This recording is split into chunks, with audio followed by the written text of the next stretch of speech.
I am Ferdinand Marcos, and I am the President of the Republic of the Philippines. I stand today on behalf of 110 million Filipinos. Hi everyone, hello universe, it's me again. Shout out sa inyo mga kababayan. Ito isisingit ko lang guys ha. Natatawa ako dito sa post na ito. Ay nako, ewan ko ba. Basta, panood, ay. Hi everyone, hello universe, it's me again. Shout out sa inyo mga best. But anyway, mayroon akong upload. Ito singit ko lang mga kababayan. Kayo, ano po ang masasabi nyo, no? So, titingnan po natin kung bakit ito ay pinost sa social media, itong magpamilya Duterte. Ano? Sabi kasi dito sa caption niya. Sabi dito mga kababayan, no? Nagtatanong ang pamilya Budol, pakisagot daw, survey lang po for 2025. Agay. Sabi dito, Pilipinas, mahal nyo pa ba kami? Ayan. O, tingnan nyo guys yung mga nagko-comment. Shoutout sa mga Marcos loyalists, supporters, and Filipino and OFW all over the world. Kayo guys, mahal nyo pa ba itong mga pamilya na ito? O, ito yung mga nagko-comment. Basahin natin para kompleto, detalyado. Dito, salot kayo. Sabi dito, sinong nagmamahal sa inyo? Niloko ninyo taga Davao, walang nagawang project sa Davao. Kay BBM maraming nagmahal dahil mahal niya ang sambayan ng Pilipino. Marcos pa rin, sabi dito. Ito pa, pamilya pamilyang bastos ang bunganga, mahilig magmura, pati Diyos minura. Ayan, sabi pa po dito guys. Paano kayo mahalin? Pamilya yo, hindi yo alam mahalin ang Diyos. Minumura nyo at sa mga tao na wala na yung tiwala ng taong bayan sa inyo. Ayan, may punto naman siya. Hindi Marcos pa rin. Agay. Tama, mahalin ang mayroong malasakit sa bayan. Hindi yung nag-aari-arihan, no? Ibig sabihin harian. Sakupin ang buong Mindanao. Mga nababaliw sa kapangyarihan at pera para maging siga sa buong sambayanan. Ayan.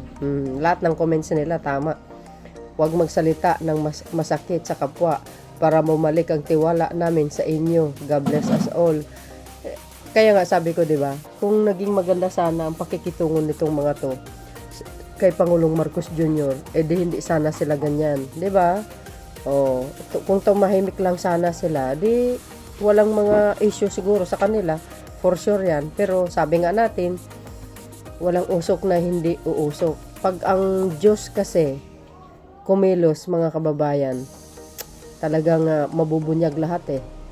Ang Panginoon gumagamit lang ng tao para mabubunyag yung mga anomalya o yung mga kasamaan ng isang tao. Totoo po yun. Sabi dito, Duterte no way. Sabi okay, dana noon kaso maldita ka pala.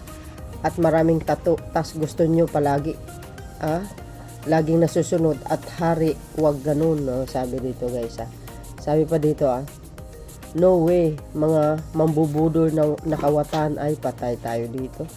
Sabi di na, mga kagaya nyo lang nagmamahal sa inyo. Siyempre guys, no, mga DDS yan.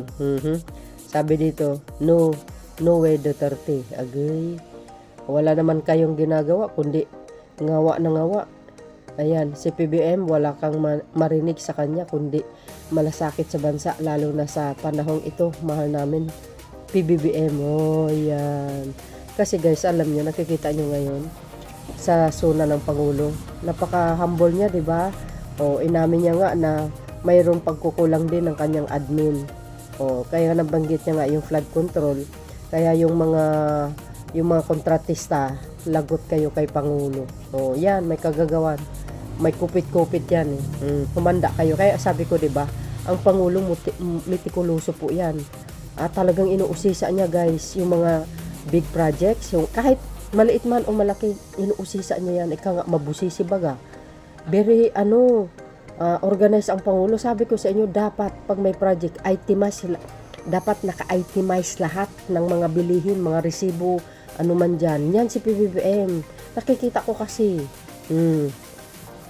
Sabi dito, hindi pwedeng mahalin ang walang mudo at el walang el-mannered. Agree, patay tayo dito. Hindi, ops, doon na lang kayo sa Davao. Ayan, hindi na. Tapos na po kayo. Nasabukan na. Iba naman. Doon na lang kayo sa inyo. Ayan, no? Kumbaga, inatsapwera na ang Duterte. Hindi na noon. Oo. Ngayon, no way, Marcos kami. Okay. Hindi na po. So, ibig sabihin, guys, marami din ang mga bumuboto sa mga Duterte na talagang kumalas. Kasi nga, alam nyo ba na napaka-importante ang ugali ng isang tao. Kasi doon mo makikita di ba? Na talagang dapat magiging maganda kang ehemplo sa sambayan ng Pilipino. Bakit? Kung katulad sa pag-uugali ni PBBM, yan po guys, maganda yan kasi mai-apply mo rin sa sarili mo. Oops, yung Pangulo mabait hindi pala away. At isa pa biblical kasi yun Sabi pa kasi ni Lord, laging humble, down to earth. Ika nga, batuhin ka nga ng tinapay, no? Batuhin mo sila. Kumbaga batuhin ka ng bato, batuhin mo silang tinapay. Pero may words diyan sa Biblia na talagang maganda, no? Sabi nga, mahalin mo ang kaaway mo nang higit sa sarili mo. You see guys, tingnan nyo.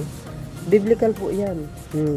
Hindi na po, hindi na sa mga magnanakaw ay patay tayo dito. Kayo na lang, wag kami. Bakit naman walang dahilan para mahalin ng mga budo? Mapagkunwari, naglustay at isa pala naging duwag para sa bayan, Pilipinas. Marami pang at iba pa. 100% umba kay Marcos Jr. kami. Yun, Marcos. Mga ugaling walang galang sa batas. Yun, tama. O hindi, papapalin lang na akala ko noon kayo ang sasawata sa ibang teacher na mahilig manghingi. Yun pala kayo ang tuso. So, ibig sabihin, tawag natin sa kanila, tusong pamilya. Di kayo naloka.